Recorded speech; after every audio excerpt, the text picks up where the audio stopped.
Hello friends, welcome back to our channel. అయోధ్యలో కొలువైన బాలరాముని దర్శనానికి నిత్యం వస్తున్న భక్తులు స్వామివారికి అత్యంత విలువైన అనేక కానుకలు సమర్పిస్తున్నారు. బాలరాముడు ప్రతిరోజు భక్తుల నుంచి కానుకలతో పాటు భారీ మొత్తంలో విరాళాలను కూడా అందుకుంటున్నాడు.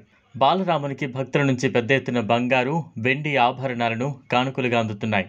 వీటిని పర్యవేక్షించేందుకు ట్రస్ట్ ద్వారా 2 సంఘ కార్యకర్తలు నియమితులయ్యారు. పూర్తి వివరాలు తెలుసుకునేందుకు వీడియోని స్కిప్ చేయకుండా ఎన్ వరకు చూడండి. అయితే వీరు ఆభరణాలను విరాళంగా ఇచ్చే భక్తుల పేర్లు, చిరునామా, మొబైల్ నంబర్ను నమోదు చేస్తుంటారు. వీరు షిఫ్టుల వారీగా పనిచేస్తూ ఉంటారు. భక్తుల నుంచి అందిన ఆభరణాలను సెంట్రల్ బ్యాంక్ ఆఫ్ ఇండియా లాకర్లో జమ చేస్తారు. విరాళాల కౌంటర్ వద్ద భక్తులు సమర్పించే నగదును కూడా ఎప్పటికప్పుడు పర్యవేక్షిస్తూ ఉంటారు.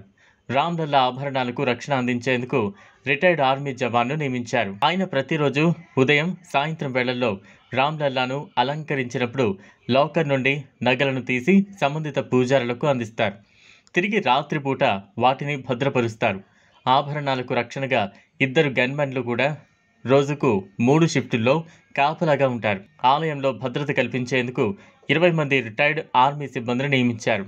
రామమందిర నిర్మాణం కోసం విశ్వ హిందూ పరిషత్